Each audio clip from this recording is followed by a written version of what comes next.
All right, mbalamusiza banyabone bassebo. Kansubiri nti muli bulungi. Nange ndi bulungi olunaku lwa mukaaga ennaku z'omwezi 29 omwezi ogw'omunaana gwe tuyita August mu luzungu yakawungeza akalungi. Kansubiri muli bulungi mwenna buli mujasinzira okuwuliriza. Abali e Uganda, abali mu America, abali wambuli wamu, kansubiri nti muli bulungi. Akawungeza akalungi. Ntumbudde nga bwe mbasuubiza nti ku Ssabbiiti nja kuba kwendi. Weewaawo ntumbudde. Kansubire nti buli omu waali ali bulungi era kalidde entende. Nga bwe ntera okukola buli lunaku ntera okubagamba nti ku Ssabbiiti nja kujja era ntumbudde bannaye. So tegeeza munna atanatuuka nti vidiyo etandise. Njala twogera kwogera ensonga zino tuzoogere naye nga buli muntu yenna njagala ofune owandiika tuwulire ebintu bino tubyekkaanya. Nti singa ekintu kyonna kibaawo jaga nti kino kiba kyogera naye tukikoledde magezi ki kubanga olwaleero tulaba nti embeera egenda esajjuka. Olw'ensonga nti ebintu bigenda mu maaso mu Uganda byewuunyisa ate nga bituufu tubirabako. So ebintu bino tulina obyetegereza bulungi nnyo ne tumanya ensonga nga bwe zigenda okugenda mu maaso. N'olw'ensonga eyo njala kubalamusaako bannayuganda mwenna gye muwangalira kansubire muli bulungi. Tegeeza munno nti vidiyo etandise. Tegeeza munno nti vidiyo etandise y'ensonga lwaki twagala kutegeeza ensonga zino.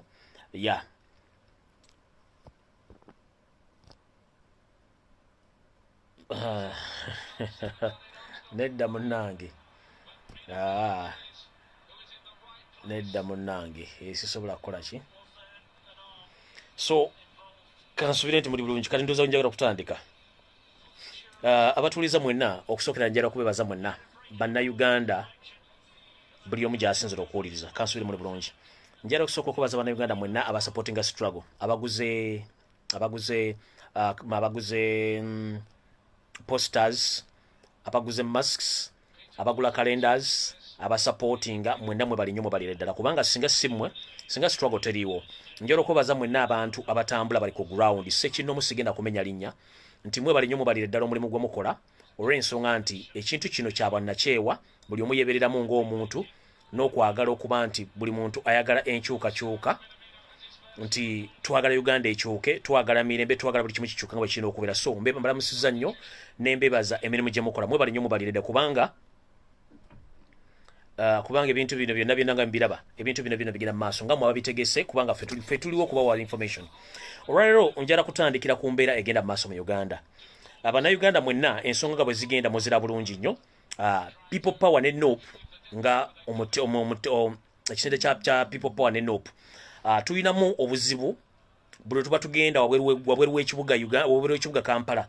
Tusanga obstacles President Museveni ba RDCs ne ba DISO ne ba ISO ze bataddewo okuba nti balemesa abaana baffe ne bannabyabufuzi bonna naddala abali mu kibiina kya NOP okugenda okuconductinga rallies n'okubuulira abantu.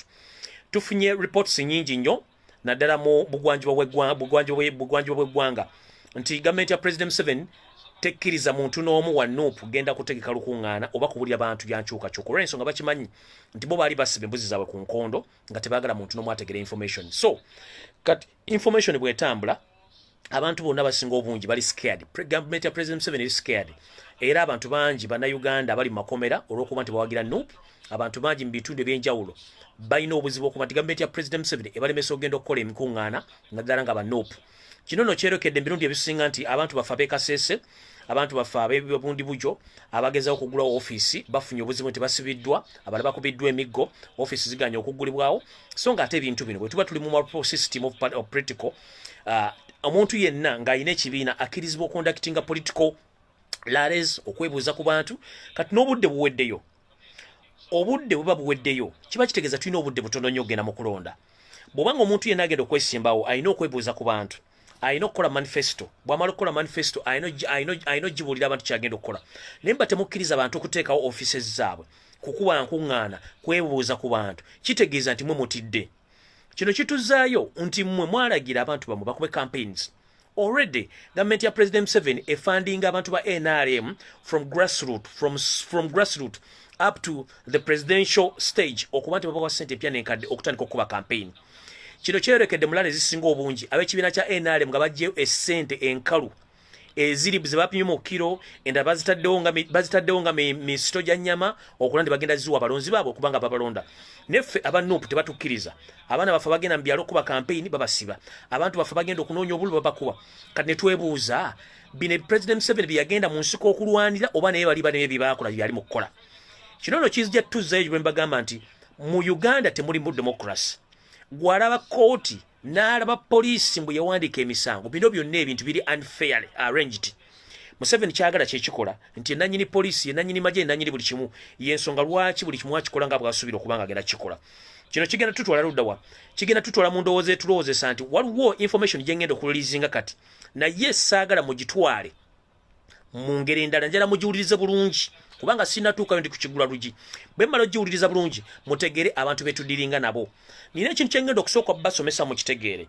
kyekiruwa njala bagamba bwenti wali weebuuzizzaako lwaki obukulembeze bwa President Yoweri Kaguta Museveni bubadde butambulira mu bakwata mundu tebakkiriza muntu civilian n'omu kutambula bakozesa exercise ng'omuntu munnabyabufuzi ekituufu kiri bwe kiti President Museveni ye ng'omuntu tayagalangako democracy asinga kukolera mu kavuyo ewali akavuyo ye waafunira kati bwabanga President Museveni ayagala kavuyo nga waafunira y'ensonga lwaki budget ya Uganda esinga obunene bagiteeka mu security kwekuumira mu buyinza budget ya Uganda esinga obunene bagiteeka mu kwerinda na kuteekawo bambega ku mutendera gonna okuba nti bagezaako nnyo okukuuma nga beekuumira mu buyinza n'okuba nti bagezaako okukyusa buli kintu kyonna ekisoboka okuba nga bebeebeeza mu buyinza kino kirabikira mu budget ya Uganda bwe baba nga bakola ebyokwerinda sente zigenda byakwerinda bambega balinga bambega ku buli level okuba nti bakola emirimu gino kati njagala babulira tubadde tugenda mu kalulu kano olwaleero njagala balambula ekintu kino waliwo message eyafulumye mu kamwa ka President Museveni nga wali mu meeting zaabwe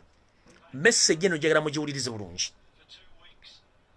yagambye bw'ati yagambye kizibu nnyo okuddira obuyinza okubukwasa civilian nkiddamu President Museveni yagambye nti kijja kuba kizibu nnyo era kibawunyira ziizi okukwata obuyinza obuwa civilian nga si munnamagye ate nga muganda eyo statement yafulumye mu kamwa ka President Museveni era gye yajogeredde mayibwe ngifunywa amanyiyo meeting ze babaddemu okulaba nti badiscussinga issues statement yasomye bweti yagambye nti kijja kuba kizibu nnyo ye nga munnamagye okuddira obuyinza obukwasa civilian ate nga muganda kino nekituzzaayo nti ebintu bulijjo bye tubagamba byandibanga bituufu biba bituufu bitya bw'otunula essaawa zino bonna batwetoolodde abagamba tebagenda kuvuganya President Museveni 1 General Grigore Mugisha muntu Major General abadde asaavize maji ga Museveni nakati ayinza okubanga y'omu ku advisor President Museveni mu kutereeza amajege oyo munnamagye eno General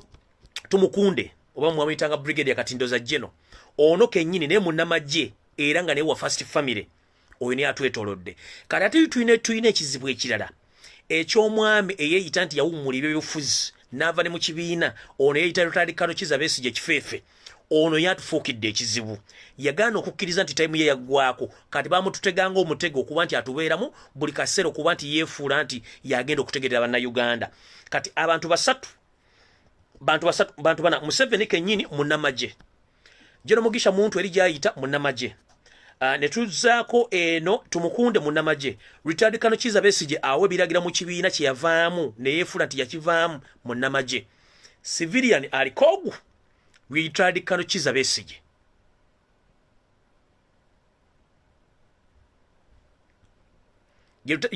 civilian ye kali kogu ye Robert Kyagulanyi Ssentamu ye civilian aliko kati civilian yaba aliko omwo ate nga civilian aliko muganda eno statement mulooza nti etuukirira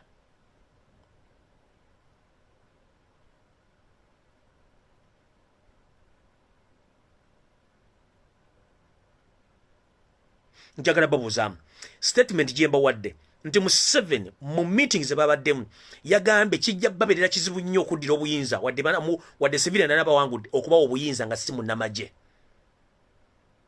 olw'ensonga bagezezzaako okutayiza buli nsonda okuba nti bateekayo munnamagye okulaba ng'era stiiru akantu kaba katambulira mu magye Museveni ye kennyini munnamagye Tumukunde munnamagye Mugisha muntu munnamagye Rutadikano Kizza Besigye oneeyita Rutadikano naye munnamagye kati kino kikuggisaawo endowooza egamba nti bana abasajja statement gye bakoze entuufu weeri etambula.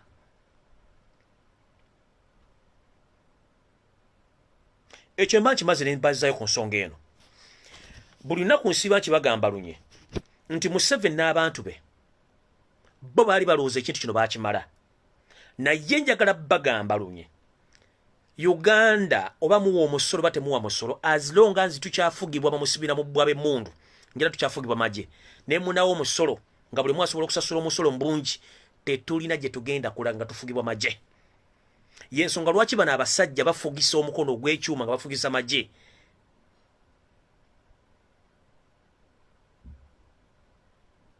Tetusobola kulaakulana kuva we tuli nga buli kyonna ekintu kyonna kiri militarized. Tekisobola. Yensonga lwaki tulina okulwana ennyo okulaba nti civilian ajja mu office okendeeza amaanyi g'amagye okendeeza ku bajeti y'amagye okulaba tusobola okugenda mu maaso. Otherwise kino bwe tutakikola ndowooza twandibanga tukootakoota mu gaalumonde. So buli muntu yenna ali eyo ng'obadde olowooza nti ebintu bino tebikukwatako olina okusitukiramu tugende mu maaso nga tukola ebintu bino nga tubyekkanya bulungi. Statement gye Museveni yagambye kijja babeerera kizibu nnyo okuddira obuyinza obuwa civilian ate nga Muganda.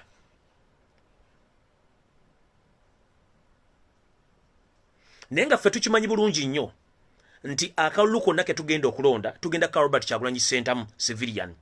Ebiddako oba bo baagala w'amagye oba tebaagala w'amagye, Robert Kyagulanyi Ssentamu ye next president wa Uganda omwaka ogujja. Kati mwe mugamba mbu simanyi temugenda kukkiriza w'amagye kufuga Uganda ndoza musaaga. Awo nno saagala kulwawo njala genda ku kintu ekyayogeddwa. Kati kino kyenjogera kyekuusa ku kino kyengenda obbagamba namwe kyemwalabiddeko ddala. Olunaku lwajjo lwali teruli busa. Omutamanya ngamba eyayita retired Kano naye nga ate akyasavinga mu magye ga Uganda indirect, retired Kano Kizza Besigye yagenze ku ofiisi ye eri Kololo n'agamba nti ateekateeka kukola plan B. Njala kutegeeza bannayuganda n'obwegendereza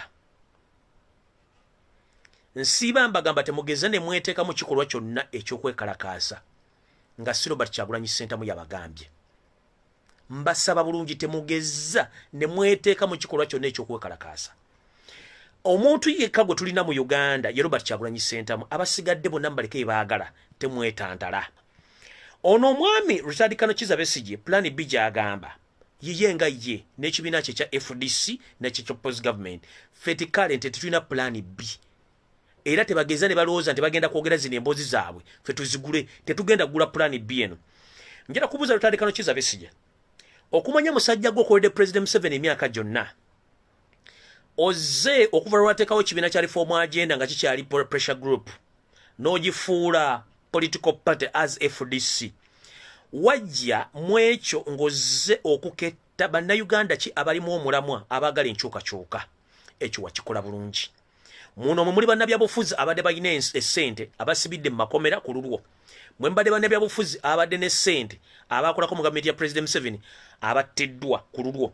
Muno mwe mbadde abaana abavubuka embula kalevu abadde baagala change ng'era bali ku kituufu nabo gye bali tetumanyiiyo. Njala kuwa ekyokulabirako gwe kennyini.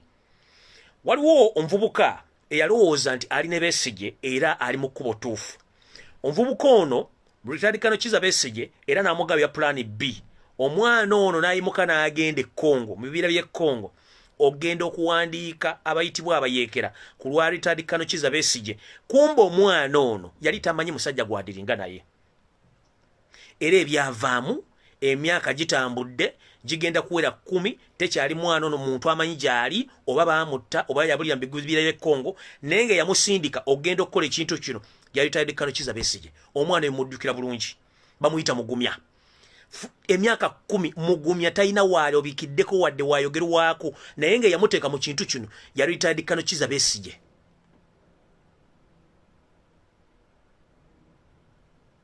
Sam Mugumya retired Kano Kizza Besigye bino byatandika okujja ogamba plan B. Mwayagalira okukwatira abaana baffe obatwala basibe. Oba Mugumya bamusibira Congo oba yafiira mu bibira by'e Congo ne banne teri amanyi. Kati mukulu retired Kano Kizza Besigye njala kusaba ekintu kimu. Olina abaana olina anseremu olina n'abaana abo mukazi bwe wasooka okuzaalamu nga tonnazaala mu byanyima.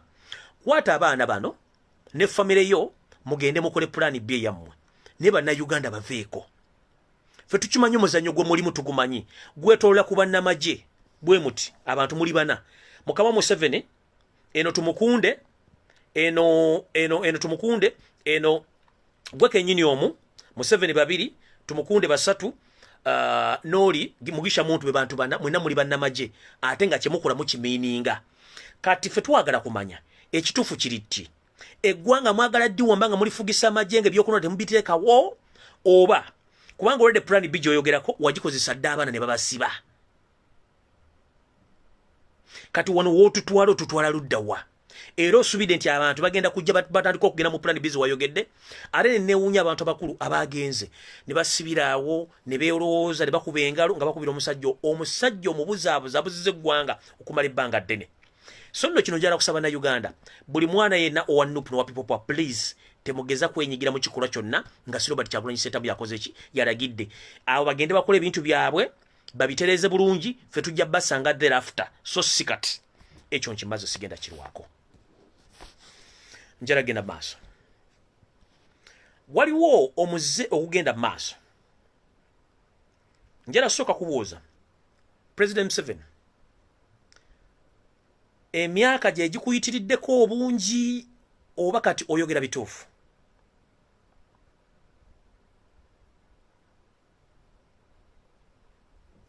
olwaliro statement gyokoze ne statement gye wakola ngu opassinga ba police abaali ekibalya mu training school n'ogamba nti SFC yakuba Robert Kyagulanyi Ssentamu nemukuba bulungi era alioza ntayinza kuwona era n'ogiwaana bulungi olwaliro ovuddeyo osika abantu eriyo nti ogenda kuteekawo okunoonyereza ku battaani kubatta Kawuma tugambe nti oyagala nnyo Kawuma oba oyagala Kawuma okusinga amajeego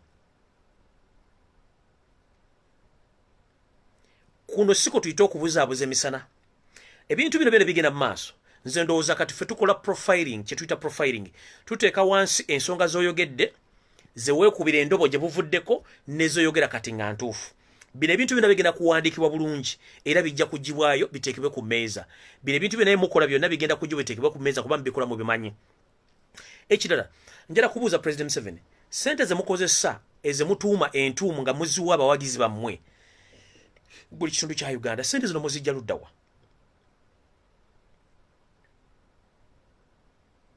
kubanga tule buli wonna waliwa NRM yeesimbyewo balina entuumu za sente basimba migongo gyaba ne batandika bowa sente kino nno ekintu Electoral Commission nga bwenjirowooza bwe yandibadde essaawa zino buli muntu yenna eyafurashinze sente buli muntu yenna eyawadde enguzi mu kalulu kano akajja bonna bandibadde nga bagobeddwa dda sina kindi nga n'okwesimbawo kwabwe kwasaziddwamu dda olaba enguzi mugiwa akalulu tekannatandika katule kanaatandika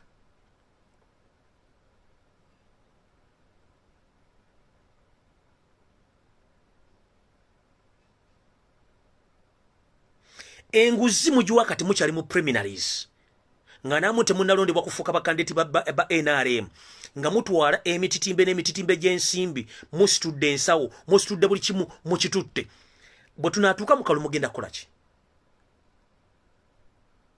kino kyerokera kitya kyerokera wano ekibiina waliwo akabiina akali mu NRM kabayita NRM Thara ndooza mukawulira bulungi akabiina kano ka NRM Thara omulimu gwako mugamba nti NRM erina amaanyi si mugamba njala kubuuza ekintu kimu NRM bwe beeyina amaanyi kiki ekibakwatisa ssente enkalu mugule abantu ba Nupu ki ekibakwatisa ssente enkalu mukwate abaana ba People Power mubagule ekibiina ekirina amaanyi oba ttiimu y'omupiira erina amaanyi tegula bazannyi antiru ngeraba nti ttiimu yayo yegeyege kino njala kibategeeza nti NRM kibiina kyagwadde era kiri yegeyege mugezaako nnyo okukosesereza omuwa omusolo okulaba nti muzzawo ekibiina kyammwe kitakyasoboka njala ku exposinga abantu bano bali mu NRM Thara mugenda basoma amanya gammwe enamba zammwe ez'essimu omulimu gwe mukola na biki mutandise okukola mu People Power waliwo n'omukyalo mugwe ngenda okwasanguza kuba nabagambye mujje mu inbox yange mumpa amanya g'abantu bonna abeerimbise mu People Power naye nga banyampi njala tutandika ne NRM Thara NRM Thara ke kabiina akali under NRM nga kakulirwa abaami abatamanyiddwa abajja obuzi omulimu gwakano akabinja katambula buli kyalo buli parish buli district okunoonya abaana ba people power buli yakubye posta agenda kwesimba ku NUP oba kwero C1 oba kwero C2 oba kwero C3 bonna batambula mu ggwanga lyonna nga bakima abantu bano baagala bagula kuba wa ssente okuba nti babakyusa bawagire President 7 n'ekibiina kya NRM. Wano we neebuliza bw'obanga NRM erina amaanyi kiki ekibakwata ssente z'omwomusolo okugula abantu bano be bali mu mulimu guno ogw'okulaba nti bagula abantu bannayuganda okuba nga bawa ssente. Kana akabiina ka NRM soma omulimu gwe kakola kagenda kakuŋŋaanya abavubuka n'abantu abatuludde emyaka abawagira NUP n'abagenda okwesimbawo. Buli oba wa NUP yenna ng'akoze posita nga bamwogereza asale agende mu NUP. Ekibiina kino kiri under NRM ne kirimu abantu bano wammanga.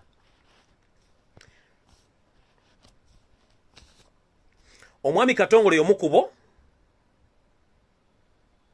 abamanyi Katongole ng'ono y'omu ku bantu abali mu kibiina kyabali mu kabiina kana ka NRM Thara abagula abantu. Kuliko Nelson y'omu ku bantu abakozesebwa President 7 okugula abaana ba people power. Kuliko Norris y'omu ku bantu abagula abaana ba people power. Abantu bano Nelson ne Norris balina ne company etwala abaana abobuwala mu nsi za Buwarabu okuba ekyeyo kye tuyita forced labor. Bano nno offices zaabwe ziri ku Sunset Arcade okuliraana Paramian Mall eya Kampala gye bamenyeewo. Bano abantu omulimu gwe bakoze gwakwata sereza mu wamusolo kutandika kugula buli muntu yenna agenda okwesibwa ku NUP. Ntandise n'omwami Nelson ono nno emirimu gyagikakabiriza ku Sunset Arcade naye nga memba mu kibiina kya NRM Thara. Omwami ono ennamba gy'akozesa okukubisa abaana bano ne bakandidati baffe banoonya ku gurawundi eri 0700 43 7126. Ono omwami y'omu ku kibinja ky'abaana abantu abaga nti bali mu NRM Thara era beewaana nnyo okuba nti bagenda kugula buli kintu kyonna ekisoboka okimala mu people power. Nkiddamu ono ye Nelson akolera ku Sunset Arcade era wali office ze mwe batwalira abaana baffe mu forced labor mu nsi za Buwarabu. At the same time y'omu ku bantu abafudde bakafulu mu kugula abaana ba NUP okubakyusa obwo nga babatwala President 7. Ono akozesa ennamba 0700 43 7126. Oye Nelson. Tugenze omwami gwe bayita Katongole. Katongole ono era y'omu ku mirimu gy'akola n'abaana abaami okuba nti batambula buli kyalo ku kyalo muluka ku mulimu kagombola kugombola okwetoola Kampala n'ebitundu ebisigaddewo okuba nti bagenda bagula buli candidate wa people power okuba nti bamugula bamuleete ayingire NRM ani babasuubiza okusinkana President 7 era nabaga mwogeresereze mwagala bagenda zibawa. Ono mwami Katongole ennamba ya Katongole eri 077 mwendemu 75 073 eri 0779 175073. Oye Katongole alimu NRM Thara. Njala mukozesa ennamba zino nga bwe nzibasomera mutuukirire abantu bano mubakubira amasimu ng'abantu abakulu batubuulire ebyobufuzi babizanya bagula bantu basayidi ndala oba balina kubuulira abantu biki bakoze. Ngenze ku Norris ono akolaga ne Nelson oli gwenjogedde babeera ku Sunset Arcade kuba n'ekikampuni kiwandiika abaana baffe batwala mu Buwarabu okukola emirimu egy'obuwaze. Ono nno y'omu ku bantu abatambuza emirimu gya NRM era nga bawubwasire okuva mu State House okuba nti bagenda gula buli ekyetaagisa okukijja mu NUP okukitwala gye baagala. Ono ennamba ye gy'akozesa emirimu gye era okutandika okufeera n'okuguna okuyita abaana baffe bagula akozesa 0702 45 9797. Esimu eri 0702 45 97 97. Oye Nelson oba ye Norris.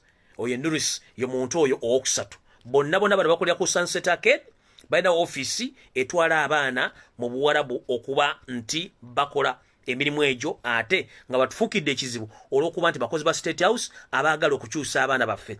Era buli omulaba omwana yenna n'abakyuse ng'agenze mu kibiina kire kya NRM Thara tebeewaana nti abaana bakyuse baguze bagule. Ate njala kutegeeza baganda baffe, please bw'obanga oyagala Uganda ekunyumire era ng'ekyuka, please nkusaba ekintu kimu, teri ssente zisinga ggwanga lyo, teri ssente zisinga kwagala ggwanga lyo.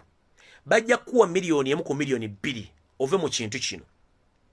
still eggwanga lyo bolizise miles away era n'abaana bo oba obasudde mu guluka njero bategeeza okukyusa eggwanga kisinzira ku ggwe kennyini ne bw'oba osazeewo eggwanga lyo liryemu ssente nakyo kijja kuba kya nsonyi nnyo okuba nti eggwanga lyo liddemu ssente. Ngenze ku muntu omulala bifo nga sinagenda ku muntu mulala abaami bano bwe bamala okukuŋŋaanya abantu abo babasindikira emmotoka okuva mu State House ne basinkana ekimu ku kizimbe ekirina rooftop awo nga ku Workers House amanyi restaurant eziri awo mu bitundu bya Workers House kubanga wewali office z'abasajja bano basinkana abantu bano ku rooftop gye bakolera emirimu gino egy'okukyusa abaana bafa ba Nobu near Workers House wali awo restaurant emu kubanga eno restaurant teri concerned about this nenjagadde balaga location obasinkana abantu bano gye bakuŋŋaanyiza basindikira emmotoka ezibanona okuva muri kitundu kyonna ekya Uganda ne bateeka mu conference ne balisa enjiri n'okubasuubiza ssente okubakyusa kati bano gye mirimu gye bakola. Kati nawo nvuddewo ngenze ku kirala waliwo omukyalo omu omukyalo ono yakubisa dda posta nga yeeyita nti wa Nobu na buli simbo yonna eriko ya Nobu okula nti agenda kwesimbawo kuba kansala L3 naye omukyalo ono information gyenfunye endaga nti ono omukyala si mutuufu yasindikibwa NRM okujja okuyingira ekibiina kya Nobu n'okufuna kaadi okwesimbawo ku bwa kansala L3 mu Wakiso Town Council Kikookiro oba ye parish Kikookiro. Omukyalo ono ye Narunga Sebagala Women Councillor L3 Wakiso Town Council Kikookiro. Omukyalo ono yasindikibwa NRM n'ekitongole kikese kya ISO okujja okwesimbawo n'okujja ku kaadi ya People Power okuba nti akola emirimu gya President Museveni ng'agikolera under NUP. Posta ezo naza NUP era bw'omusango gamba wa NUP nenga omukyalo ono mbega President Museveni awedde emirimu. Omukyalo ono era kigambibwa nti ku mawulire ge nafunye nti omukyalo ono y'omu eyasibya ku kibinja ky'abannaffe aba People Power abaali bawangalya mu Wakiso omwo kubanga mu makaage temuva mu magye ga UPDF. Nkiddamu mu makaage n'emirimu gy'akola makaage akumba bantu ba UPDF era ne mwami we akola emirimu gya state. Omukyalo ono y'omu kabinja akava mu bannayuganda ne katwandika okusiba bannabana aba People Power omwali n'omuvubuka omugomanyi nga Samuwa Bobby era ono ng'emirimu gyagikolera mu bitundu by'e Wakiso omwo. Ono omukyala yamuwendulira ne banne ne babasiba okumala omwezi mulamba ku poliisi Wakiso nga tebavuddewo. Mission yava wa mukyalo ono alo tulooze sambu kandidate waffe wa NUP nenga atembega. Omukyalo mujja kutuna posters ze bwe muzi tunamulooza muntu mutuufu nnyo ayambadde full colors na buli kimu kyekikye kya People Power nenga omukyalo ono muzibu nnyo akolagana amagye ga UPDF ISO okuba nti batambuza enjiri ya President Museveni indirectly ngera bazze kubega mu NUP. Mumpulidde bulungi?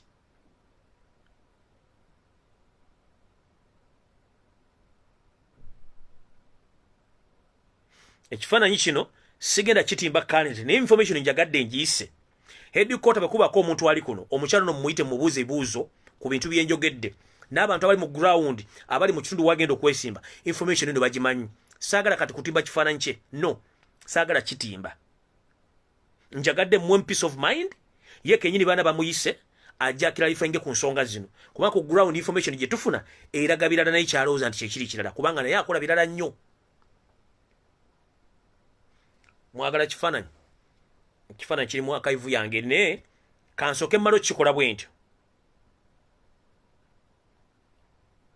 Thereafter bwe baana bamuyise okwennyula ku bintu byenjogera amannya bamuyita Narunga Sebagala Women Council LC3 Wakiso Town Council Kikookiro awo agenda okwesimba ku kadi ya NUP nenga ate mukyala wa NRM era n'engambo zitambula nti omu kubakolagana abyekwerinda okusportinga abaana ba People Power bonna abatadde omuzinzi mu struggle okubakwata obbamalawo.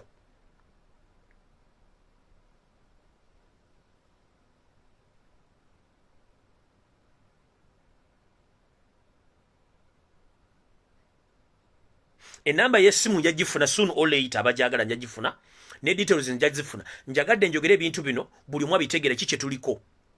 Tulina abantu bangi nnyo abali mu kintu kino nga beekweseemu naye gye buva ne gye bulaga bulwekweka mu kintu toba na mirembe era omala n'olabikirayo So mu kintu kino mbategeeza ntya? Mbategeeza buli muntu yenna yeekwese mu kintu kino tujja kumaliza nga akoze ki ng'avuddeyo.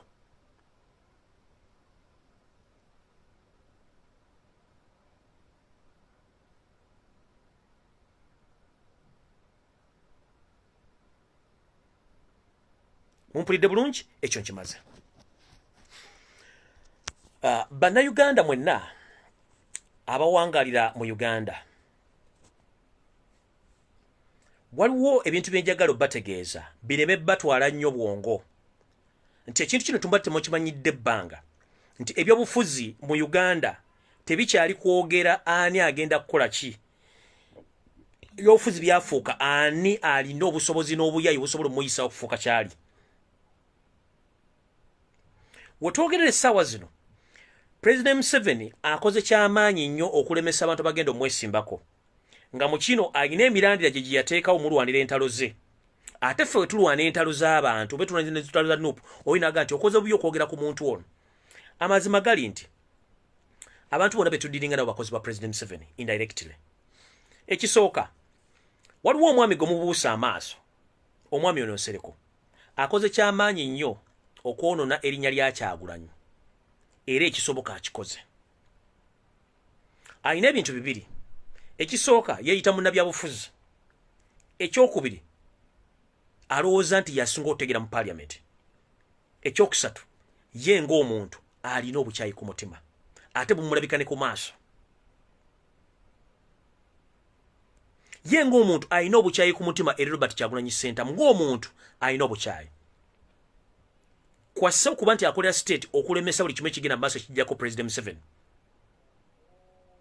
Yensonga lwaki ye muntu asobola okuba nti awe omulimu ogw'okuhandolinga abantu abavuma Kyagulanyi from Monday up to Friday nga Kyagulanyi tagenda baddamu. Mujjukiranga omukyala ono eyita Kakensa mu kusoma n'okusomesa, saagala mwogera nyere kuba mulimanyi, ayagala okwesimba mu Kampala, engeri gye yajjamu okukyuka okutandika okwogera gaddibe engali ng'embwa etunda omuzigo, byonna bya mastermindingibwa omwami ono Nsereko Muhammad. Era Nsereko Muhammad yali emabega woono omwami eyeefuula nti yazaala Kyagulanyi, eyeefuula nti yasomesa Kyagulanyi, eyeefuula nti yasinga UNEB, eyeefuula nti yasinga University y'e Makerere okutegeera Robert Kyagulanyi Ssentamu. Ate ekisinga okuswaza omwami ono yeeyita nti lawyer, unfortunately lawyer.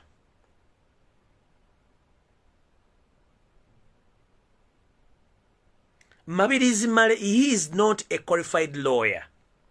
Kubanga tumanyi procedures omuntu okufuuka lawyer mwayita atya. Ogenda n'osoma Makerere emyaka gyo 6. Bw'omala okusoma emyaka 6 bw'omala okusoma tekitegeeza nti ofuuse lawyer. Okufuuka lawyer okwekisasayizinga amateeka oba okukola mu mateeka olina okuyitako mu kye tuyita Law Development Center eri mu Kalitunsi wano mu side yo bayita Kagugube era kiriranye Makerere University. Eyo omuntu ayitayo agenda n'asoma either diploma oba certificate mu mateeka. Bw'omala okuyita eyo n'oyita mu Kalitunsi n'ofuna certificate oba diploma, kiba kitegeeza nti okwalifyinga okubeera lawyer oba okubeera omulamuzi oba munnamateeka. Kati omwami ono Mabirizi njagala muntu omwaveeyo ambuulire Mabirizi Male bwe wali omulabyeko ng'ayambadde ebijoweero by'abalooya abayimira mu kkooti okuweza emisango. Tayitangako ku Law Development Center naye ng'amateeka yagasoma, so si qualified lawyer. Era tasobola kuyimira mu kkooti yonna kuwuza musango, ate naye alina kuwaba nga muntu mulala bw'alina okuwaba olw'okuba nti amateeka yagasoma agamanyi ya advantage gy'akozesa. So balooya bonna abayimirira mu kkooti baba bambadde gawuni zaabwe z'abalooya ne kola zaabwe zino n'okuteekako bino ebintu bino ebiviri ebyeru okubalaga nti bali ba qualified lawyers. Njala ombuulireyo lunaku kiri wali osanze Mabirizi ng'ayambadde ebijobero by'abalooya ng'ataddeko ne zikoola zino ataddeko n'ekiviri kino ekyeru. Kuba information gye nina amateeka go yagasome Makerere but teyagenda ku Law Development Center kusoma mateeka. So he is not a qualified lawyer. Kati olw'okuba nti gavumenti ya President Museveni ekozesa abafere era yaleeta n'omufere atasomangako mateeka kugakugamu na kuba nti agenda gazanya okuba nti akola ebintu bino. Kyova olaba ye yeeyita wanjawulo ku balooya bonna n'ogenda okuwabira enkoko ebiika n'otwala wirubalo y'ebitabo n'ogenda okuwaabira omusango gwandiyetaaze ekitabo kimu n'otwala ebitabo 2,000 kubanga gwe obwongo obukulooza nti gwosinga balamuza bukutuuka ku ttebo kuli.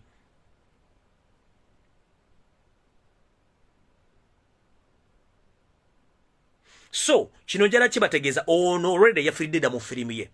Ekisooka si yazaala Robert Kyagulanyi Ssentamu omubuuza emyaka. Ekyokubiri Mabirizi si yateekeddwa okubuuza Kyagulanyi obuyigirize bwe kubanga si ye university si ye UNEB. Mwe temutulawo ne mwebuuza lwaki omwami ono yafuna mangu nnyo ebikwata ku Robert Kyagulanyi Ssentamu okuva mu UNEB n'okuva ku University Makerere. Era lwaki Electoral Commission among all those people abadde babuuza lwaki ono Electoral Commission emuddamu mangu n'emwa byabayagala. Tewebuuza lwaki. Kubanga ono mukozi wa state amanaging wa Nsereko Muhammad, kati Nsereko Muhammad ya managing ono na managing ne Stella Nyanzi.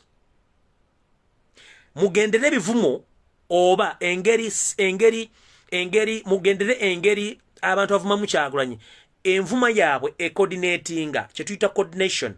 Omuntu bw'abanga alumba Kyagulanyi naddala nga ali ku side ebadde mu opposition ne side eri mu government, ebivumo byabwe ebibuuzo byabwe n'enjogera yaabwe eba coordinated olw'ensonga batwitter baabwe oba balecturers baabwe bonna baba coachinga mu coaching emu.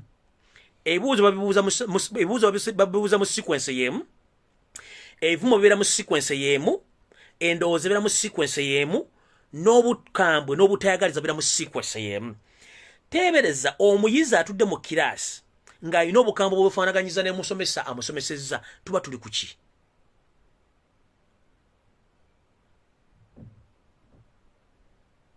So omuntu ali mabega wa bino byonna gwe bayita Nsereko Muhammad, ali emabega wa zino saga zonna gwe bayita Nsereko Muhammad, kuba naturally alina hate eri Kyagulanyi. Secondly, yali tasuubira nti egenda kuvaayo omuntu yenna agenda okuvuganya President Museveni mukama we. Ekyokuna ye ng'omuntu alina hate eri Kyagulanyi kubanga amusinga mu buli every corner. Ate kino njagala mukitwale mu aspect endala eri bweti.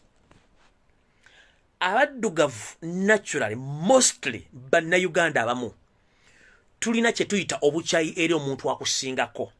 Omuntu ajja okwogera ekintu n'alaga ne ego ye eri omuntu ng'alagira ddala nti omuntu ono muwalana because of ABCD. Ntera batandika mpolampola. Kyagulanyi abasinga obungi bamuwalana kubanga politically abadde successful. Ekyo kimuwanyanyisaako oludda. Ekyokubiri, abantu abali balowooza nti bagezi nnyo mu politics Kyagulanyi abafuludde kimuwalanyizaako oludda. Ekyokusatu, bw'otunuulira profile ya President Museveni from the beginning he had nothing in life. Kyagulanyi azze mu byobufuzi leero alina buli kimu ekyetaagisa omuntu okuba nakyo mu bulamu.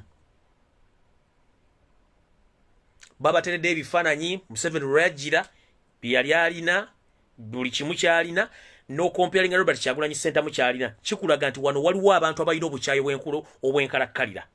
Ekyo nga nkimaze. Mutera nnyo okuwulira abantu amu nga bannabyabufuzi bagamba nti Robert Kyagulanyi ye ng'omuntu bandimwagadde ng'ali mu music so nga tali mu byabufuzi. Ne mbabuuza bo mmwe mwawandiika ludda okufuuka bannabyabufuzi? Tewali bawandiika. Buli muntu bw'alaba eggwanga lye nga libuluma exercisinga rights okuyina mu byobufuzi. Y'ensonga lwaki Kyagulanyi Ssentamu ali mu byabufuzi. Eri abantu politically bawalana Kyagulanyi, eri abantu economically nga balumba Kyagulanyi, eri abantu socially nga kibaluma okuba nga Kyagulanyi alinga bwali. Kati bwe tugenda economically njala mbabuulira. Bw'owulira omuntu avuma Kyagulanyi bw'asula ku acres 18, oyo manya talina adde smart toy ey'enkoma, alina muvuma lw'ekyo kubanga ye tasobola kifuna kintu ekyo. Abo bo bangi ate kibaluma nga ne kennyini Nsereko Muhammad kimuluma kubanga Nsereko Muhammad he's homeless, talina nnyumba, akyarentinga. Kati bw'alaba omuvubuka ow'emyaka ejije nga he is better father than him tolooza nti genda muyisa bulungi tulina envy tulina obukyayi so ebintu bya Kyagulanyi bino biruma abantu bangi olw'okuba nti economically akola bulungi politically akola bulungi kati abantu bano bafuna surprise nti badiringa n'omuntu gwe batategeera to remind you njala bagamba ekintu kimu nabagamba Robert Kyagulanyi Ssentamu temumutegeera naye kennyini teyetegeera ne mukyala we tamutegeera n'ab'eŋŋanda ze tebamutegeera bakoma mutegeera nga musician oba muyimbi but the moment he turned to be a politician nobody understands Robert Kyagulanyi Ssentamu wane wava obuzibu ne President Museveni yini tategeera Kyagulanyi Robert Ssentamu yatuuse n'okugamba I'm very frustrated omanya muyita this boy yalooza ali myaka gya mutabani we naye ate oli ayinza okuba nga mukulu okusinga Robert Kyagulanyi naye ng'entegeera ya munguuba kati ye ekisinga omutiisa agamba nti omuvubuka ono aganye okugenda mu butego bwonna bw'abadde amuteze bumulemeredde kikyalina okuzzaako kyalina okuzzaako kwe kuteekawo emisango egya buli kika gyalina okuzzaako okulaba nti akola ki amulemesa naye ate ne bwanaakola emisango gyonna okumulemesa still abantu baagala Robert Kyagulanyi Ssentamu kati Museveni nababulidde map y'ebyobufuzi nga bwetambula protectinga Robert Kyagulanyi Ssentamu okujja mu bitundu bo gye basuubira nti balinayo Mecca bye bitundu ebya West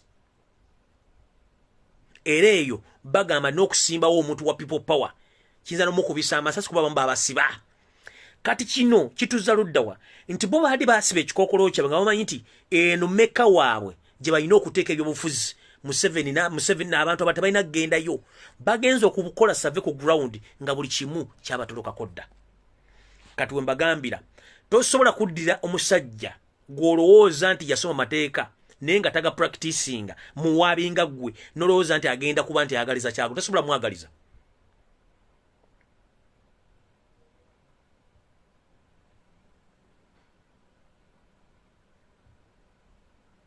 okitegeera kati right now abaana bali ku ground bali mu kukola buli ekisoboka okulaba nti batambuza information ku ground naye still basanga obstacle mu ba RDCs mu ba diso mu ba giso okuba nti babakwata babakuba embooko babalumisa n'embwa mwalaba ebifaananyi byayisa ku social media owa poliisi n'omulayadde mu LD nga bali mu jacket bwe batadde embwa neruma omwana muwala imagine Munnayuganda n'omuteera embwa emulume kubanga awagira Robert Kyagulanyi Ssentamu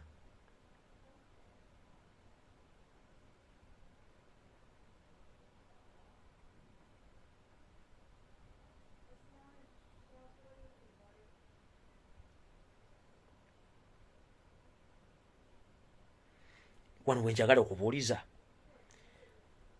ebintu bino babikola bakimanyi nti ensi ebalaba oba tebalaba kubanga gwe ng'omuntu bw'otandika okwetegereza ebintu bino engeri gye bitambula kitulaga nti President Museveni akalulu kano yakatya dda President Museveni anoonya ngeri gy'agenda kusurvivingamu ne tagiraba kyalina okukola kwe kuleeta abantu bano wammanga agenda kuleeta abantu abasobola okukyankalanya okuvuma kubanga olwedde baba alina agenda kuleeta abantu abalowoozesa nti basinga okutegeera mu byobufuzi naye this is to remind you before President Museveni okujja okulangirira ntegenda kubeera opposition mu 2021 yali amaze okuspendinga billions and billions of money ku bantu bano olwedde bamufuukidde ekizibu era njagala kutegeeza mu byobufuzi bwe tugaana okukwatagana mu junction emu buli omu akwata ekkubo erirye eri abantu ajja mu inbox n'akugaa nti munnange ndomanyi ffenna tuli mu opposition nti ye lwaki ate egindi mugenda kusimbawo gindi nga waliwo omuntu gundi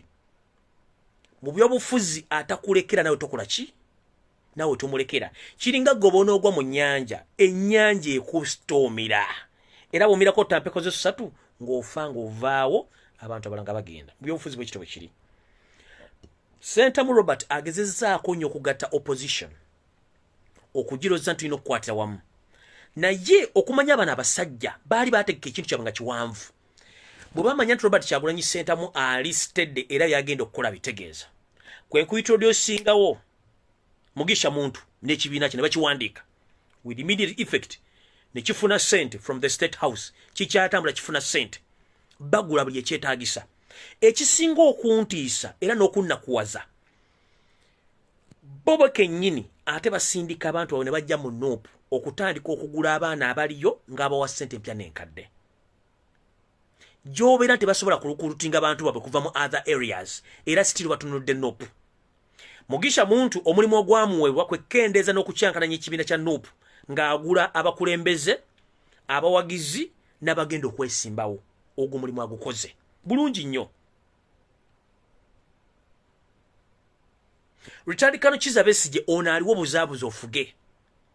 Eyo plan B gye yaleese essaawa zino si yandibadde aleeta. Bwe mba mwagala change nga muga nti mwagala change. At the moment Mugisha Muntu wandibadde tokola political party. If you want to change, tewandikoze political party.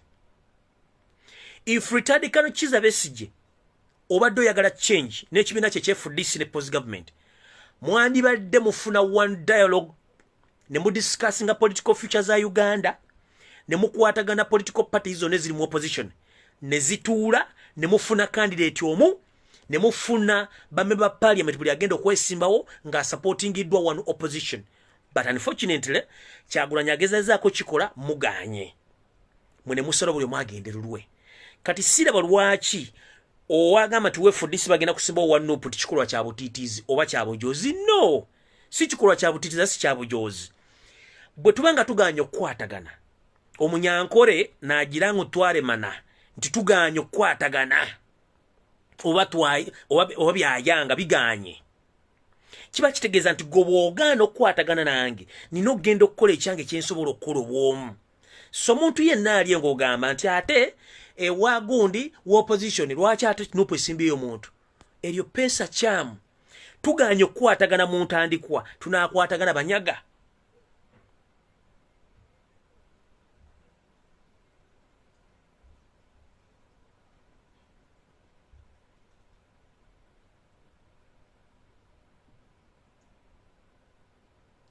If these people really wanted to change, why Tumukunde ya introducing a pressure group? Ngane all signs and symbols, even colors, ziri about to look like those of Nuupu. Still, okutunuliza abantu ku ballot paper okulaga kala ng'omuntu bw'anafuna kala blind asobola okutikinga ebintu byani bya Tumukunde. Njala kibagamba olwaliro. Bw'obanga Uganda twagala change ng'abalala tebakulira Museveni, njala kulira Jeno Tumukunde ng'ogamba by all means tunofuna candidate omu. Njala kulira Mugisha Muntu by all means ng'ogambye let us sit on the same table mu discussing a change nga mugenda kuleta presidential candidate omu. Njala kulira Richard Kano Kizza Besigye n'ekibiina kye kya FDC ne post government nga mutudde mugenda kuleta ate nga candidate physically aliwo kati aliko omukisa gwa Katonda ye Robert Kyagulanyi Ssentamu. The rest mwandibadde nga mwagala change, mwandibadde mbugenda ebitundu ewali NRM strongholds ne mutisimba ku mwami ba parliament ne tumanya nti ne parliament yona tegiwambye. Njera bo example, Mugisha Muntu wandibadde wagenda dda n'ocontestinga nga area MP mu kitundu kyo gy'ozaalwa. Tumukunde wandibadde wagenda dda n'ocontestinga nga area MP mu kitundu gy'ozaalwa. Richard Kano Kizza Besigye wandibadde wagenda dda n'ocontestinga nga area MP mu kitundu ky'ozaalwa. N'abala bonna bali mu opposition mwandibadde mwagenda dda ne mucontestinga mu bitundu gye muzaalwa ngaba area MPs ne mugamba we are fronting Kyagulanyi kubanga yaliko amafuta. Right now mwenna ne mujja ng'eggwanga tugenda ddikwatiramu, mwenna abafudde ab'amaanyi, mwenna muli mu parliament wotwandibadde tutegeera nti mwagala change. Ne buli avaayo ajja nakasefuli yake nze ngenda fumamu amatooka agange abatayagala baliyo batebaagala balekeyo.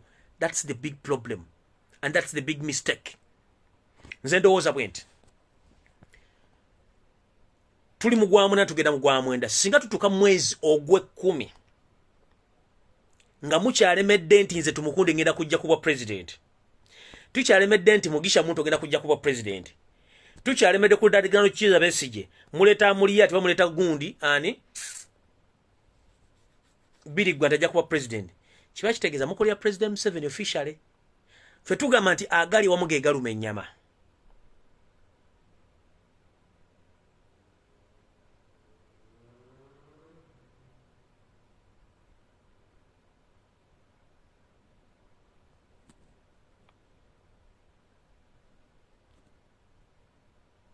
Ffe tugamba agali wamu ge gakola ki?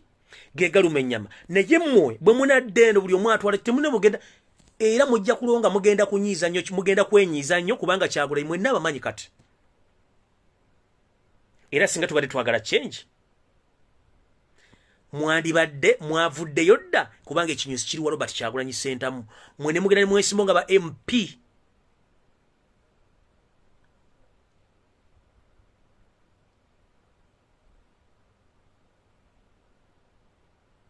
Era Besigye singa obadde oyagala change ezo plan B kale tuwandibadde tozoogera nakati kubanga if you talk about plan B wandibadde oli Mebega wa Metayimbwa essaawa zino. If you're not a mole noyogera ku plan B kubanga Museveni akimanyi plan B is overthrowing his government by the use of force and guns inclusive. Wandibadde oli Mebega wa Metayimbwa but wasn't okola press conference teri akubitia gas noyogera stolezo n'ogenda.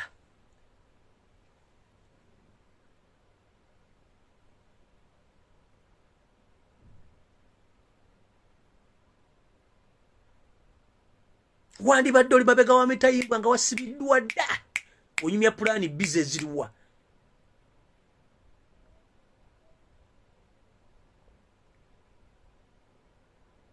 Baleeta neno project yaabwe simanyi kabuleta simeka kabuleta z'emmotoka simeka kabuleta za pichipichi eyo ntujikuba ntugisaanya first time nevaawo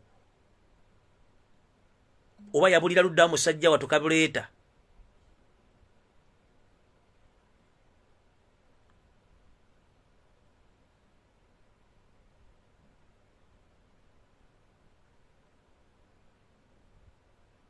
Okitegera essaawa zino twandibadde twakwataganye dda nga we demand reforms of electoral commission. High court ziyakola guidelines nga before you arrange NMO elections muyina okukyusa bino ABCD olw'okuba nti muli mu kavuyo temwayagala bintu bino bigende maaso era sitiri mukyagenda mu kaluka ekamu.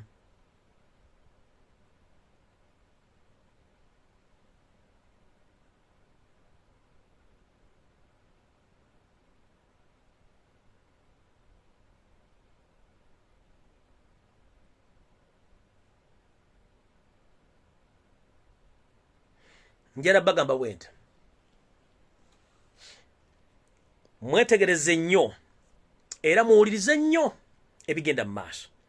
Njala bagumya omutima mbagende teri kintu kyonna kati kiri mu Uganda kibalumya mutwe. Oba oli avumye Kyagulanyi ekyo mu kitwale nti kya bulijjo, oba oli alumbye Kyagulanyi mu kitwale nti kya bulijjo, oba kiri political oba kiri social oba kiri economic mu kitwale nti kya bulijjo. Temukimalirako na budde kubanga mukimanyi bakoleraani. Ekyo nga nkimaze. Mutandise okujjayo obuvubukavubuka obutanaaba nkwawa obuwunya ebigere obulina engatte z'ebituli sime baana b'amagye sime tebajja kuyiriza gavumenti kukyuka. Ne weewuunya n'omusoso okubeera nti buli baana b'amagye ekiki. Letsa Edward Mutesa yalina abaana baasoma amagye. Where are they? They were denied access to leadership. Where are they? Milton Obote yalina abaana mu magye abajasi bona bafuka mu mulimo gwa balina abaana. Where are they? Tuze ku Amin yalina abaana yalina n'amagye abaana be boogedde ki? Tuze ku Obote w'okubiri abali mu magye bonna nga bavate babadde teboogera. Tuze ku Lutwa simanyani muwanga biki bonna mu rigimu zaabo basirikale balina abaana nga abadde teboogera.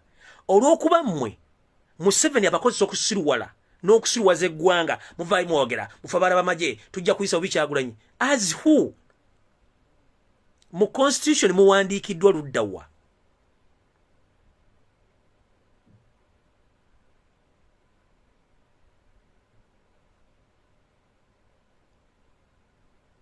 Mu constitution muwandiikiddwa ludda musimaye abaana b'amagye sime bagambye mbu tebagenda kuki. As who? We are dealing with the constitutional laws, not insects.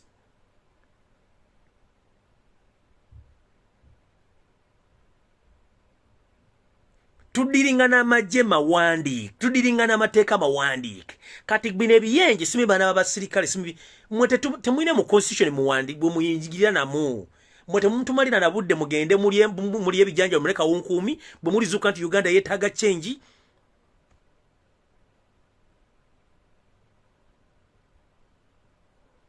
tuli bayita olulala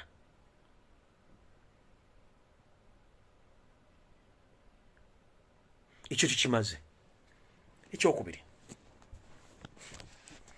information endala eri nti Honorable Lutamaguzi Ssemakula omukiise w'e Nakaseke ali mu kkomera ku misango egivunaana olw'okuba nti yakuba enkuŋŋaana ezimenya amateeka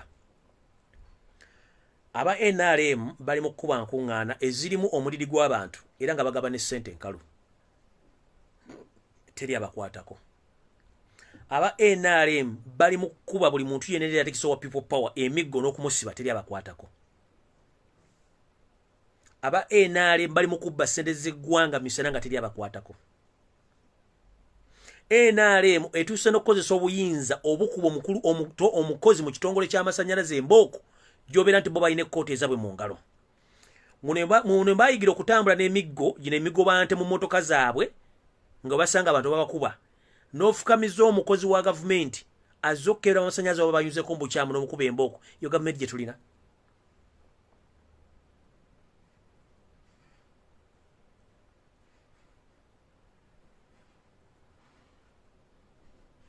tusaba Lutamaguzi omusango yakoze sigwa naggomola kuba NRM bagukola bunaku naye ensonga eri bweti information gye nfunyeeko egamba nti Lutamaguzi yagaana okusinkana Yoseri Lutabayisirwa mutabani wa Karekyezi ku demand ze yali ayagala yagaana omusinkana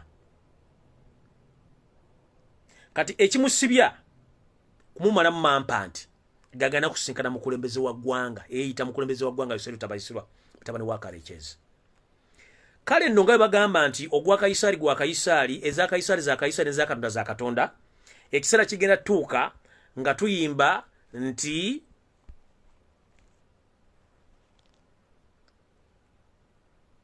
byaliwo twabimanya naguno omulembe gwaliwo tugulabye era tutegedde bice bigufuddemu naye temwerabira nti okalya ddakadda temwerabira nti bwogoba musajja munno oleka mwezi n'akozza n'ekirala wandikola ekintu okulumya guno owunzika ng'oyambye muyambe ekkiriza essanzi n'omusibye Lutamaguzi Ssemakula mu kkomera olw'okuba nti akola lales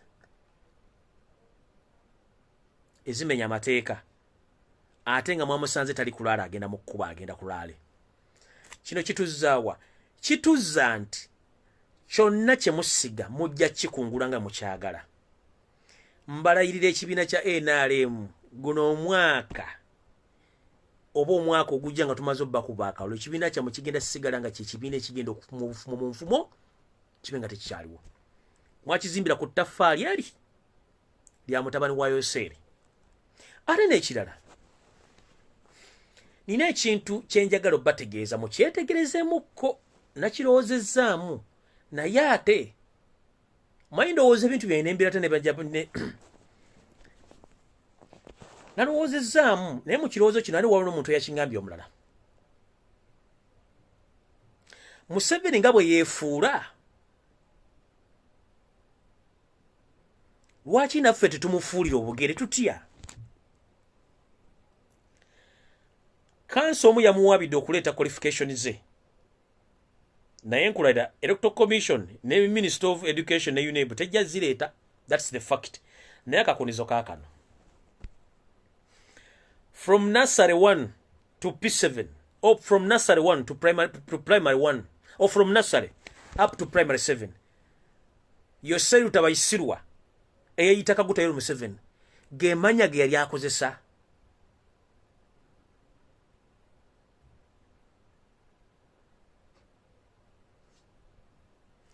from primary to secondary Yoseri Lutabayisirwa mutabani wa Karekyezi eyayita Museveni Kaguta gemanya ge yali akozesa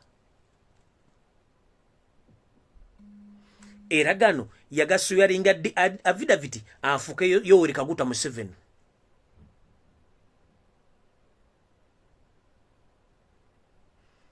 what if tukyuka okuwabira omusajja ono emisango mu International Criminal Court Hague nga tugenda kuwabira musajja mukyamu?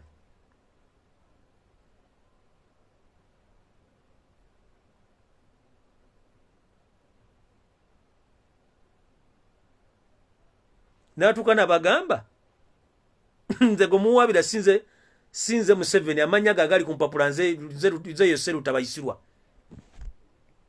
Just assume.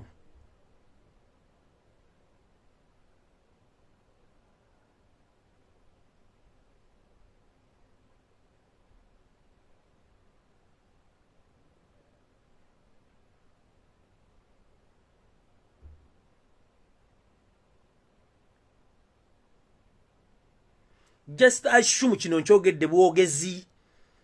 Museveni asobola okutuleetera empapula okuva mu nasale mpaka ku primary nga kuliko Yoweri Kaguta Museveni azirina. Asobola okutuleetera empapula okuva mu primary mpaka ku senior 1 nga ziriko Yoweri Kaguta Museveni azirina.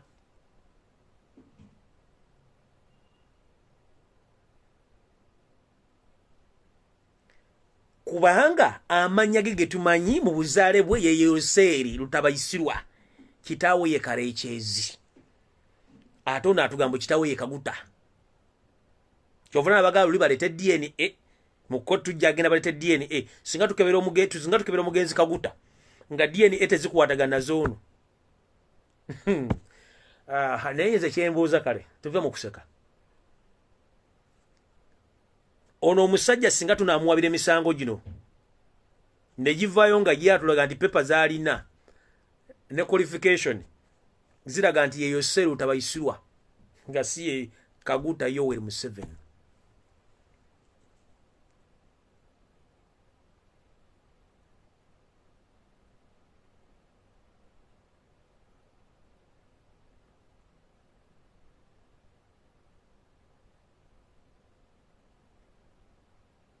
I'm just asking the way how you think. What if ekyo kibaawo?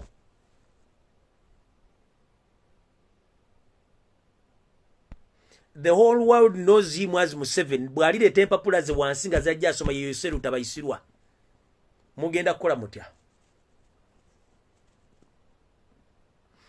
The reason as to why the Electoral Commission and the Uganda Examination Board, they can't give out Museveni's education papers or records because zandibanga tezikwatagana amanya galina. Yensonga Electoral Commission tesobola zibawa.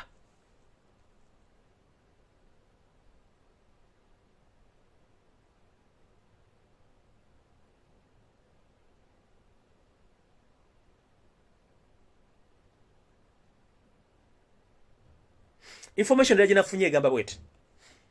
Museveni Electoral Commission ne Minister of Education ne UNEB tebasobola bawa mpapula za President Museveni kubanga mu senior 6 ye jagamba ati yagisoma okutunza ku information yafuna taina we yayitira senior 6 yagwa flat.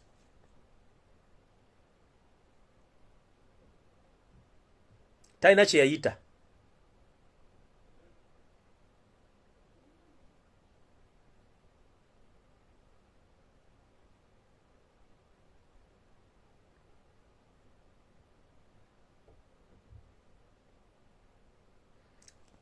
Talina kye yayita ku senior 6 buli kimu yakigwa.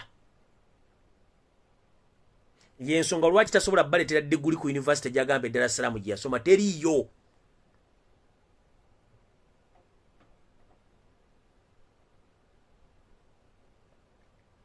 Kubanga Dar es Salaam bwe bamwadimeetinga n'akanira akawunga ku ssomero ku university n'akola chaos ne bagoba. Era tasobola kubulira nti yasoma degree tagirina. So mwe balooya ababuuzabuuza twagala mutubuulize President Museveni atuwe amanya okuva mu nasale okutuuka ku secondary ge yali akozesa n'empapula eziri ku university zagamba azana ne senior 6 muzirete muzikube ku mmeeza.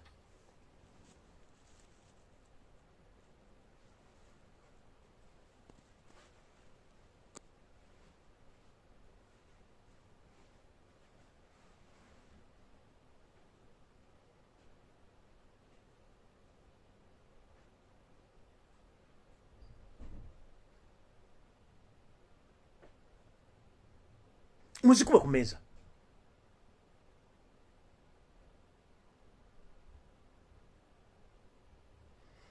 Bwe bange electoral commission, the Minister of Education and you name tebasobola kujja empapula za musajja ne zikuba ku meza, tubadde tufugirwa ki?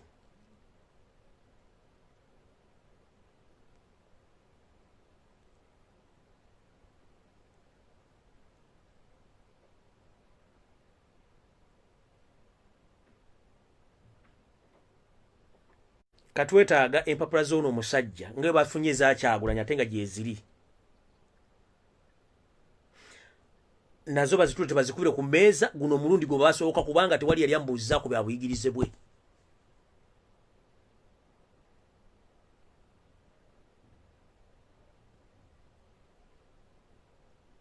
The reason as to why ebintu bino tebikwatagana bye bino wano wammanga.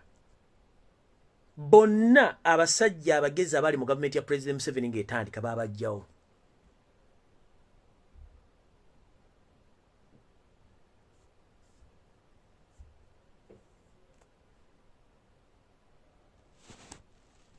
Yakola ekintu kimu bwe kiti.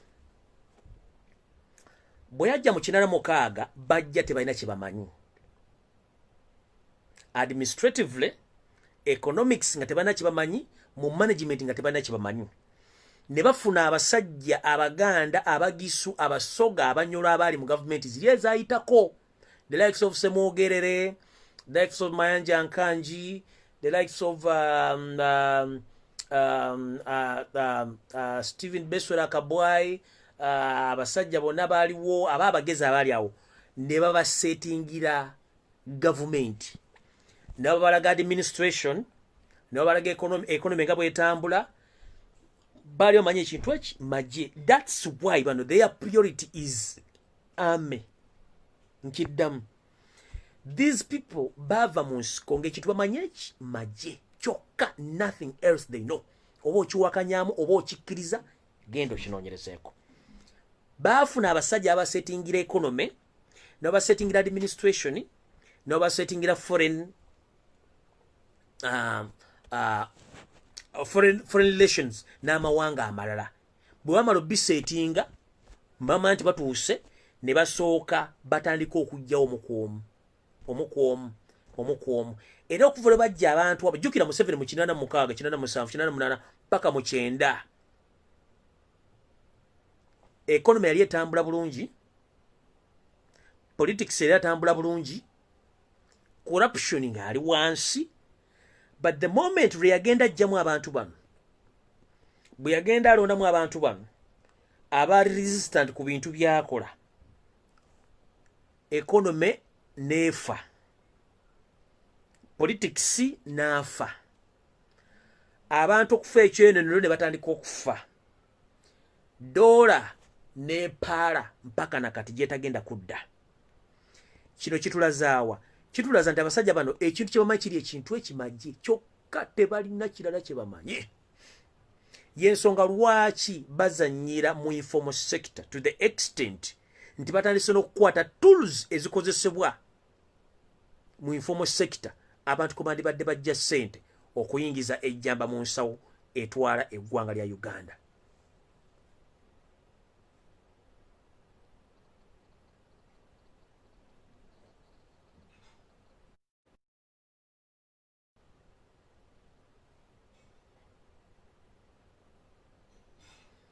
Kino gyera kibalaga mu economics.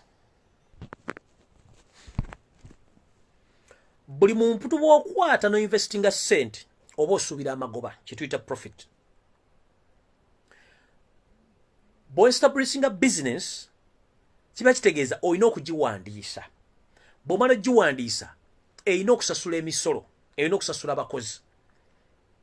Kati business omala ogiestablishinga n'ogiwandiisa n'etandika okukola nebanga eyingiza. Bwe mala okuyingiza olina okulaga ensaasaanya n'otandika okuwa emisolo. Bw'omala okuwa emisolo gino gavumenti kwesinzira okutambuza eggwanga ku ssente gwezo z'owaddeyo. Kati bw'abanga bannansi bannakabala tebakyalina source of income, business zaabwe zigudde, gavumenti ya President Museveni mugenda kujjawo omusolo ogulwaninga gavumenti yammwe n'eggwanga.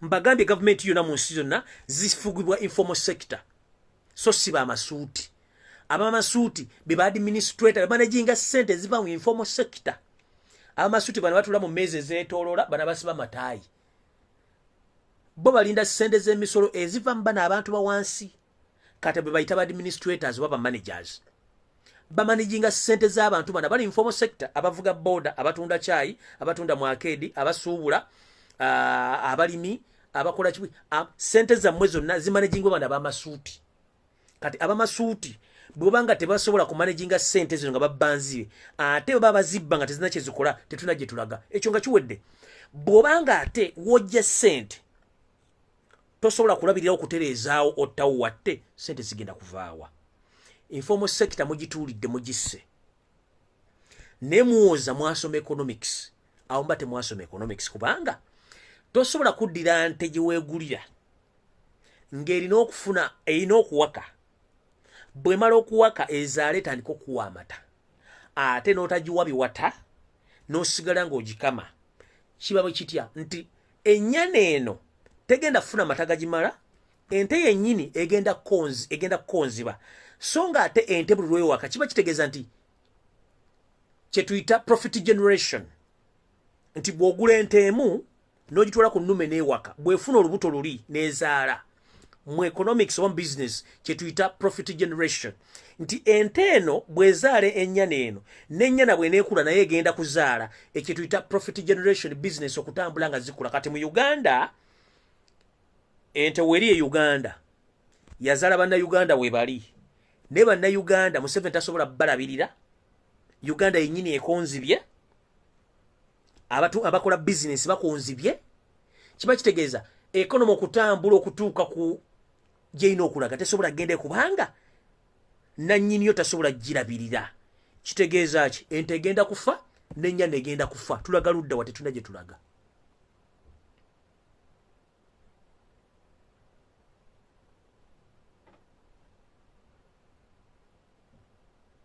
tetulina gye tulaga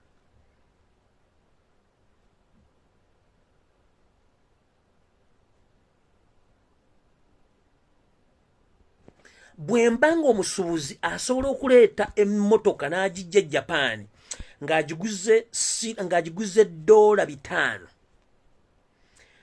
n'agitikka okuva e Japan ng'agyongeddemu $5 nezuula $10,000 n'agitambuza okuva e Japan etuuka e Mombasa n'esasulawo $nga 150 n'agyongeramu $10 okutuuka e Busia ezo dola ziri zibadde 5,510 1,500 nekyekirira ngali Mombasa ekyo 1,500 n'okuteekamu 10 bye 2,250 ng'emmotoka etuuse Mombasa etuuse mu kwali ebiki etuuse e Busia ku boda ng'etuusewo etuukiddewo ku siringisi 2,250 Uganda government etalina adde natti etalina adde ekkola erikola oil etalina adde ekkola erikola kushoni y'emmotoka etalina adde company ekola balubu y'emmotoka omusajja n'atula mu office obutaayi n'omuleetera invoice ne documents ez'emmotoka ssente z'oziguza okutuuka e Kampala omusajja obutaayi agenda kukwata calculator gambe ene emmotoka oguze Ford oguze Subaru Forester model 2000 eno tujja gibalamu omusolo erina kusasula $15,000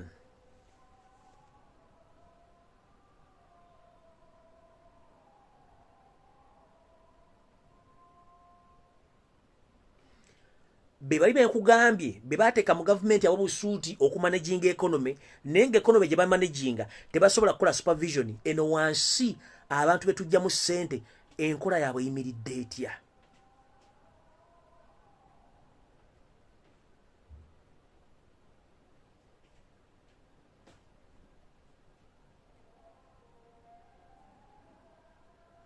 emmotoka y'omusajja gimaliddemu $2,250 gw'omusaba omusolo gwa $2,200 eyingire mu Uganda era ekulaakulana oba tuba tulemesa bulemesa basuubuzi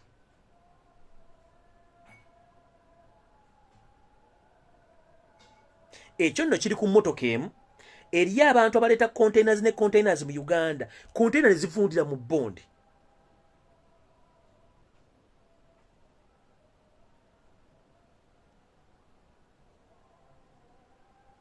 Awo tetulina we tusobola kuvaawo nga tugenda. Bino bye mbagamba biri practical mu Uganda mu ebiri.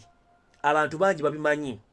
So kati ebintu bino biba bigenda maaso nga bana bo court bassa economy, ekintu bamanyi kimu, kula sente mu bantu ziteeka maje, kuwandiika maje on daily basis. Amaje ge tulina mu Uganda gasinga abasomesa. Amaje ge tulina mu Uganda gasinga abasawo. Amaje ge tulina mu Uganda galya sente ezisinga n'ez'omuwa omusolo zaasasula okulabirira eggwanga lye.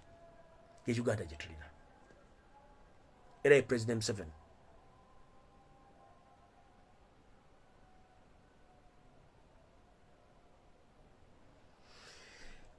Kino ekintu mukiraba ng'ekyokuzannya.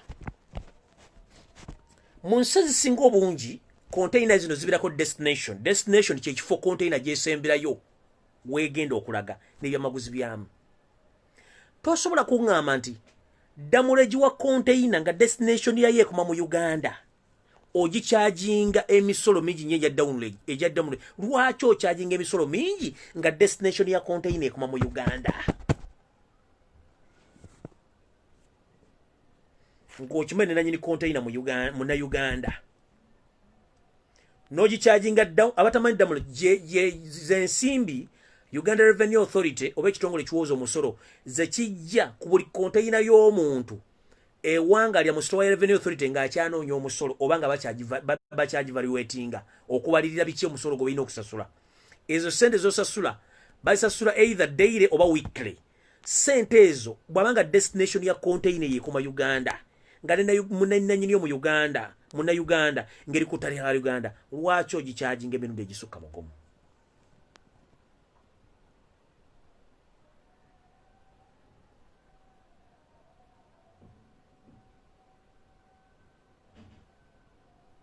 The final destination of the container is located or allocated that it's in Uganda.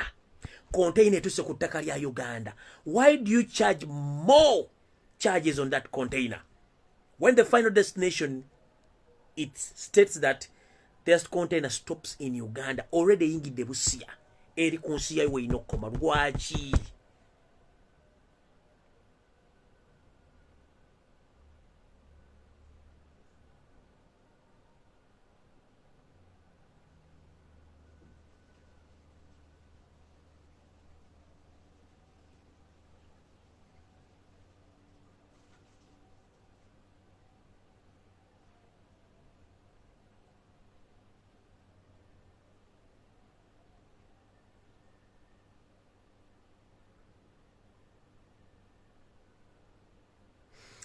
Damulegi bambali on daily basis.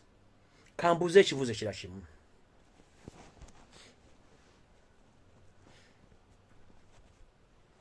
Final destination banga ya Uganda, container ngeri allocated ndi ya mu Uganda. Tegenda genda Congo oba Rwanda nti egenda kuziza space za containers allocated in Uganda. Why do you have to charge on daily basis? When you know exactly nanyini container mu charging omusolo gusuka mu gwa bulijjo. Aina genda kwewola sente nga nejazijja amala kusingayo bintu bye. What if banka temuwadde sente mbudde?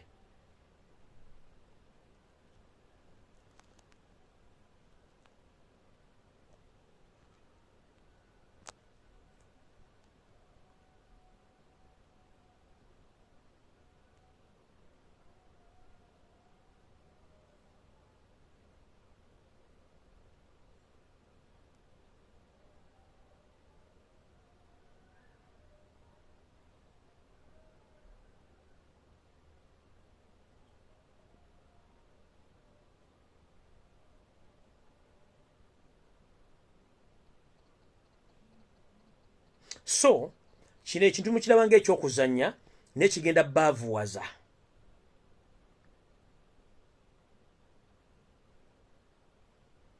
Era mulina okyegendereza nnyo. Nja kumaliza nga mbagamba bwe nti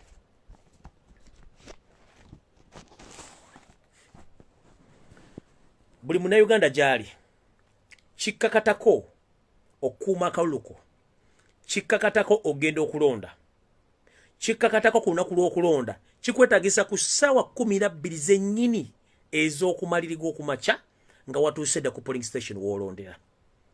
Kikkakatako kutambula n'endagamuntu yo ku lunaku olw'okulonda. Kikkakatako mu bulamu bwo okufuga emyaka 5 egy'ekiyaayi.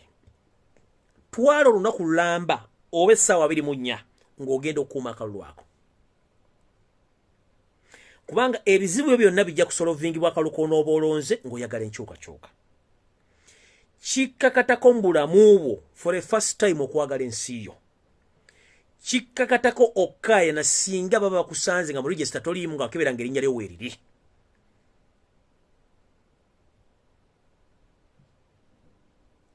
Kikkakatako ku lunaku olusooka omulundi ogusoose mu byafaayo bya Uganda, buli munnayuganda yenna kuuma akaluluko kuba gw'okalonze.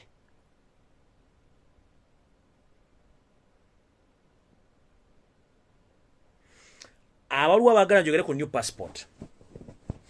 Ekipande ekyayise ekya Minister of Internal Affairs, ekitongole ekikwasaganya ensonga z'omunda mu ggwanga era kyekikuba ne passport ez'eggwanga lya Uganda.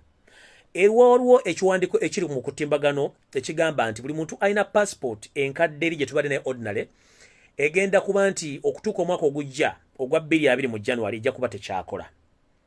Nze ndowooza ekintu ekyo bandibadde bakituula ne bakyetegereza. Mbuuza lwaki.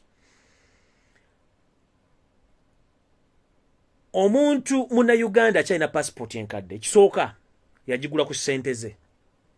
Ekyokubiri ekyayina credentials z'omuntu zonna, details z'omuntu zonna zikyagirina. Unless mwandigambye nti omuntu yenna alina passport nga yaggwako gwetaaga passport empya.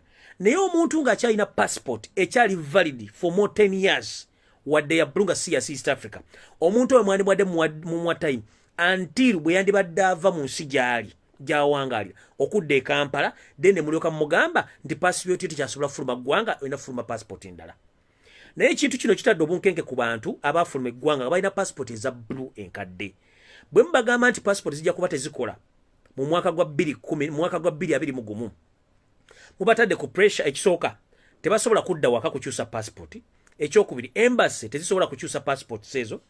Ekyokusatu abantu mubatadde ku bunkenke weyaba nti ensi ezimu ze balimu tebalinamu embassy genda ba travel document.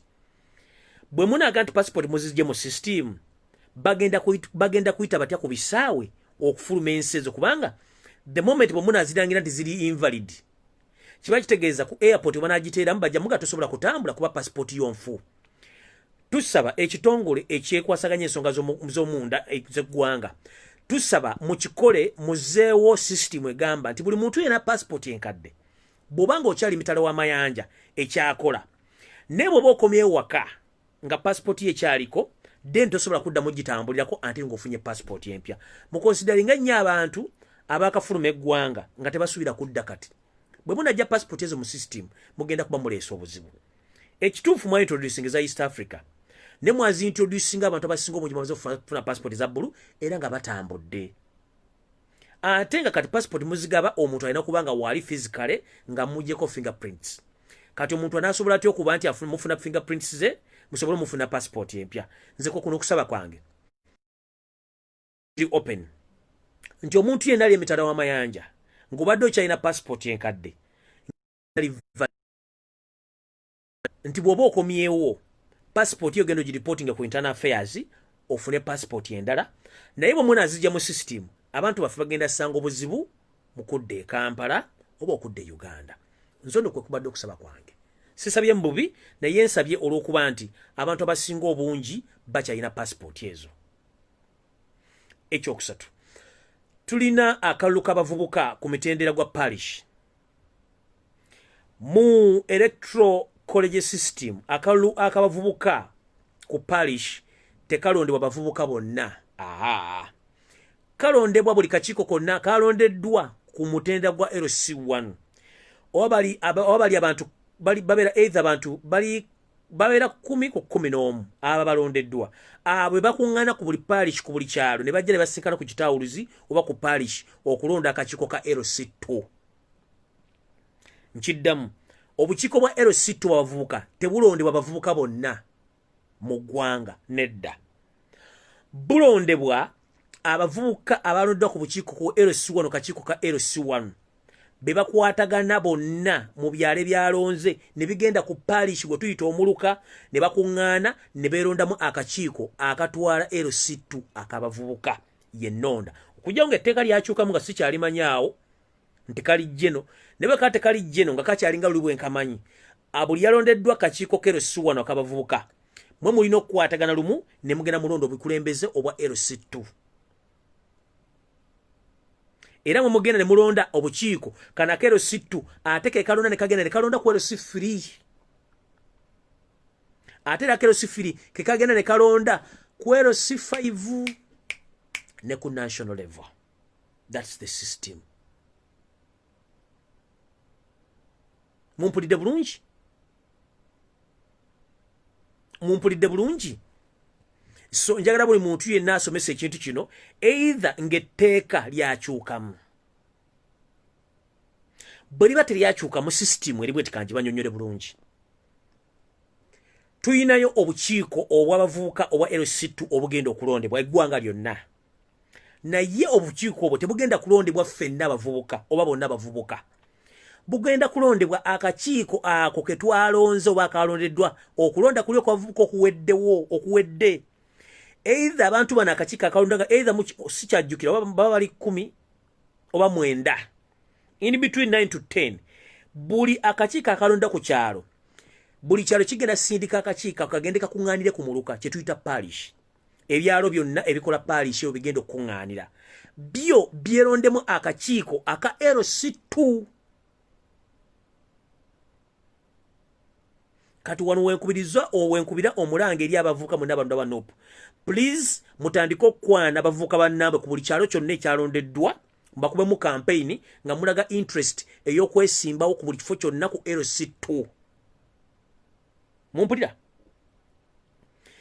omulimu gwammwe tegunnaggwa mbasaba mugende ku buli kyalo ekyalondebwa mutandike okuyega bwe munaakuyega kijja bbangwira okutuuka ku LC2 akakiiko akagenda okulondebwa era sitiru nga muyina ki muyina ennamba ennene ebasobozesa okuba nti mugenda kulonda akakiiko kammwe nga nopu yekawangudde kino tujja kikola nga singa ebyalo byonna ebiri mu parish ebisinga obungi ennamba esinga obungi yalondebwa ba nopu ekyalo bwe kiba kirimu ebyalo 7 bwe mubaako n'ebyalo 3 nga byonna bya nopu automatically parish tugenda gitwala bwe muba nga mulina ebyalo 7 naye nga NRM mwine ebyalo 4 nga mumuyina 3 eri aba NRM abanyiivu abagala enkyukakyuka mugende mubakwane mubakyuse mugende otuuka kalukali nga musobola obbakyusa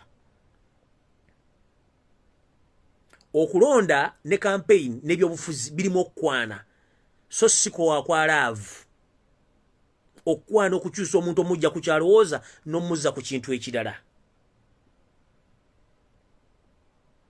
bangambye nti abavubuka akakiiko kabeera abantu 9 so obukiiko bw'abantu 9 obulondeddwa ku kyalo bwe bugenda direct ku parish okulonda abavubuka abo akakiiko ako so ndooza point loud and clear enkya lunaku lwa Sunday tusinkane mu bimuli by'emmengo nga twogera ku nsonga ezaffe eza Buganda ku ssaawa zibeera 2 zennyini ez'akawungeezi tusinkane twogere ensonga ezo nazo muzitegeere still njala kwebaza nga nfundikira video eno bannayuganda mwenna abali ku ground abatambudde village to village please mwebale nnyo mwebalire ddala era nja kwebaza abantu mwenna abeefiriza akawogo kammwe ne mukateeka mu struggle nga mugula mafuta mugula posters mugula masks muteeka mu bantu bonna bagenda okutambula essente ez'okulya ez'okunywa kubanga luno lwa mu nnyindo tulwekula ffekka abantu mwenna mwebale please mwebale nnyo mwebalire ddala kubanga si kyangu nnyo omuntu okuba ng'akola ki ng'omuntu akola ekintu kino